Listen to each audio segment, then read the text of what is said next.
PM મોદીએ ફરી એકવાર કોંગ્રેસ પર એસસી એસટી અને ઓબીસી માટે અનામત ખતમ કરવાના આરોપ લગાવ્યા છે. સોમવારે એક ન્યૂઝ ચેનલને આપેલા ઇન્ટરવ્યુમાં મોદીએ કહ્યું, કોંગ્રેસ એસસી એસટી અનામત પર તલવાર લટકાવી રહી છે. કોંગ્રેસ ઓબીસીનું જીવવાનું મુશ્કેલ કરી દેશે. આ ઉપરાંત મોદીએ ઇન્ડી ગઠબંધનના પીએમ ફેસના મુદ્દા પર પણ સવાલ ઉઠાવ્યા છે. તેમણે કહ્યું કે ઇન્ડી ગઠબંધનની સરકાર આવશે તો પીએમ રોટેશન દ્વારા હશે. 5 વર્ષ સુધી માત્ર શપથ ગ્રહણ સમારોહ જ ચાલતા રહેશે. દેશ સંકટમાં ફસાયેલો રહેશે. દેશે 30 વર્ષથી અસ્થિરતા અને ગઠબંધન સરકારોનો સમય જોયો છે. કોંગ્રેસનું કહેવું છે કે તેઓ સામાજિક આર્થિક સર્વેક્ષણના આધારે સિસ્ટમને રીડિસ્ટ્રીબ્યુશન કરશે. આ અંગે તમારો શું અભિપ્રાય છે? મોદી સર્વેનો શું અર્થ છે? સર્વે એટલે દરેક પરિવારના ઘરે દરોડા પાડવાનો છે. જો કોઈ મહિલાએ અનાજના ડબ્બામાં જ્વેલરી છુપાવી હશે તો તેનો સર્વે કરવામાં આવશે. જમીનનો હિસાબ કરવામાં આવશે અને પછી તેનું રીડિસ્ટ્રીબ્યુશન કરાશે. માઓવાદી વિચાર સાથે દુનિયા આ પહેલા કરી ચૂકી છે. આ સંપૂર્ણપણે અર્બન નક્સલી વિચારસરણી છે. આગામી તારીખ 7 મેના રોજ લોકસભાની ચૂંટણી યોજાનાર છે. ત્યારે દેશના વડાપ્રધાન મોદી 2 મેના રોજ જૂનાગઢ આવશે, જેને લઈને જૂનાગઢ ભારતીય જનતા પાર્ટીના હોદ્દેદારો, સંગઠનના કાર્યકર્તાઓ દ્વારા તૈયારી શરૂ કરી દેવામાં આવી છે. જૂનાગઢ લોકસભા સીટના ઉમેદવાર રાજેશભાઈ ચુડાસમા લોકસભાની ચૂંટણી લડી રહ્યા છે. ત્યારે જૂનાગઢ તેમજ સૌરાષ્ટ્રના ઉમેદવારોના સમર્થનમાં નરેન્દ્ર મોદી જૂનાગઢ આવી રહ્યા છે. તારીખ 2ના રોજ હજારોની સંખ્યામાં ભાજપના કાર્યકર્તાઓ અને જિલ્લાના અન્ય લોકો પણ ઉપસ્થિત રહેશે, જેને લઈ જૂનાગઢ ભાજપના કાર્યકર્તાઓ દ્વારા તળાવમાં તૈયારીઓ શરૂ કરવામાં આવી છે. બીજી તરફ દેશના પીએમ મોદી જૂનાગઢ આવવાના છે, જેને લઈને પોલીસ તંત્ર પણ સજ્જ બની ગયું છે. લોકસભાની ચૂંટણીને લઈને સાયબર ક્રાઇમ દ્વારા સોશિયલ મીડિયા પર મોનિટરિંગ કરવામાં આવી રહ્યું છે, જેમાં ધાર્મિક લાગણી દુભાઈ અથવા કાયદો વ્યવસ્થાની સ્થિતિ કથળે એ પ્રકારની પ્રવૃત્તિઓ પર નજર રાખવામાં આવી રહી છે. ત્યારે કેન્દ્રીય ગૃહમંત્રીનો જાહેર સભાનો વિડીયો એડિટ કરી વાયરલ કરનાર 2 આરોપીની સાયબર ક્રાઇમે ધરપકડ કરી છે. જેમાંથી એક આરોપી કોંગ્રેસના નેતાનો પીએ છે, જ્યારે બીજો આરોપી આમ આદમી પાર્ટીનો કાર્યકર્તા છે. બંને આરોપીની ધરપકડ કરી સાયબર ક્રાઇમે વધુ તપાસ હાથ ધરી છે. કેન્દ્રીય ગૃહમંત્રીની પાલનપુર અને લીમખેડાની જાહેર સભાનો વિડીયો ખોટી રીતે એડિટ કરવામાં આવ્યો હતો. આ વિડીયો એડિટ કરીને સોશિયલ મીડિયામાં વાયરલ કરવામાં આવ્યો હતો. આ અંગે સાયબર ક્રાઇમે તપાસ શરૂ કરી હતી.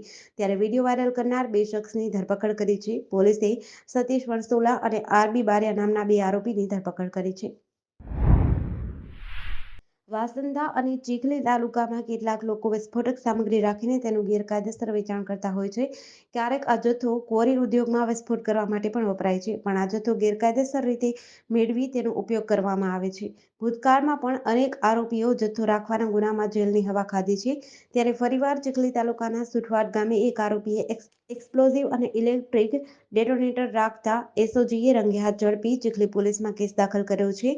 સુશીલ અગ્રવાલ પોલીસ અધિક્ષક દ્વારા આગામી લોકસભાની સામાન્ય ચૂંટણી 2024ના અનુસંધાને પરિણામ જાહેર ન થાય ત્યાં સુધી નવસારી જિલ્લામાં ગેરકાયદેસર એક્સપ્લોઝિવનો જથ્થો રાખતા કે વેચાણ કરતા ઇસમોને શોધી કાઢી કાયદેસરની કાર્યવાહી કરવા સૂચના આપી છે. ગાંધીનગર સંસદીય ક્ષેત્રની સાથે બેઠકમાં આજે તારીખ 4 મે સુધી વિવિધ સ્થળે પોસ્ટલ બેલેટ મારફતે મતદાન પ્રક્રિયા યોજાનાર છે. જે અંતર્ગત ચૂંટણી કામગીરીમાં રોકાયેલા અને જેમણે ફોર્મ 12 ભરીને આપ્યું હોય તેવા ગાંધીનગર ઉત્તર વિધાનસભા વિસ્તારના પોલિંગ સ્ટાફની પોસ્ટલ બેલેટ મારફતે વોટિંગની પ્રક્રિયા આજે સેક્ટર 15ની કોમર્સ કોલેજ ખાતે સવારે 8થી સાંજે 6 વાગ્યા સુધી હાથ ધરવામાં આવી રહી છે, જે આવતીકાલ સુધી પણ યોજવામાં આવશે. ગાંધીનગર જિલ્લામાં 16,200 જેટલા કર્મચારીઓને ચૂંટણી ફરજ સોંપવામાં આવી છે. આ તમામ કર્મચારીઓ માટે આજથી પોસ્ટલ બેલેટથી મતદાન પ્રક્રિયા હાથ ધરાઈ છે. કલોલ, માણસા, ગાંધીનગર દક્ષિણ અને દહેગામ વિધાનસભા મત વિસ્તારમાં પણ આ રીતે ચૂંટણી ફરજ પરના કર્મચારીઓના પોસ્ટલ બેલેટ મારફતે મતદાન પ્રક્રિયા હાથ ધરવામાં આવનાર છે. જિલ્લામાં 16,200 જેટલા કર્મચારીઓને ચૂંટણી ફરજ પર રોકવામાં આવ્યા છે. કોરોનાની દવાઓ બનાવતી બ્રિટિશ ફાર્માસ્યુટિકલ કંપની એસ્ટ્રાઝેનેકાએ પહેલીવાર સ્વીકાર્યું છે કે તેની કોવિડ-19 વેક્સિન ગંભીર સાઇડ ઇફેક્ટ થઈ શકે છે. એસ્ટ્રાઝેનેકાએ યુકે હાઈકોર્ટમાં સ્વીકાર્યું છે કે કોવિડ-19 વેક્સિનના કારણે થ્રોમ્બોસાઇટોપેનિયા સિન્ડ્રોમ જેવી સાઇડ ઇફેક્ટ થઈ શકે છે. થ્રોમ્બોસાઇટોપેનિયા સિન્ડ્રોમના કારણે શરીરમાં લોહી ગંઠાવા લાગે છે અને શરીરમાં પ્લેટલેટ્સ ઝડપથી ઘટે છે. શરીરમાં લોહી ગંઠાઈ જવાના કારણે બ્રેન સ્ટ્રોક અથવા હાર્ટ એટેકનું જોખમ વધે છે. બ્રિટિશ ફાર્માસ્યુટિકલ કંપની એસ્ટ્રાઝેનેકાએ સ્વીકાર્યું છે કે તેની કોવિડ-19 વેક્સિનની ખતરનાક સાઇડ ઇફેક્ટ્સ થઈ શકે છે. બ્રિટિશ મીડિયા ટેલિગ્રાફના અહેવાલ મુજબ એસ્ટ્રાઝેનેકા પર તેની વેક્સિનના કારણે ઘણા લોકોના મોતના આરોપ છે. બીજા ઘણાને ગંભીર બીમારીઓનો સામનો કરવો પડ્યો છે. એસ્ટ્રાઝેનેકા વેક્સિન ભારતમાં કોવિશિલ્ડના નામે ઓળખાય છે. આ પછી હાઈકોર્ટમાં રજૂ કરાયેલા દસ્તાવેજોમાં કંપનીએ સ્વીકાર્યું કે તેમની કોરોના વેક્સિન થ્રોમ્બોસાઇટોપેનિયા સિન્ડ્રોમ એટલે કે ટીટીએસનું કારણ બની શકે છે. લોકસભાની ચૂંટણીના અનુસંધાનમાં Dahod town A division police દ્વારા જવાનો સાથે Dahod town A division police station વિસ્તારમાં ફૂટ પેટ્રોલિંગ કરવામાં આવ્યું હતું.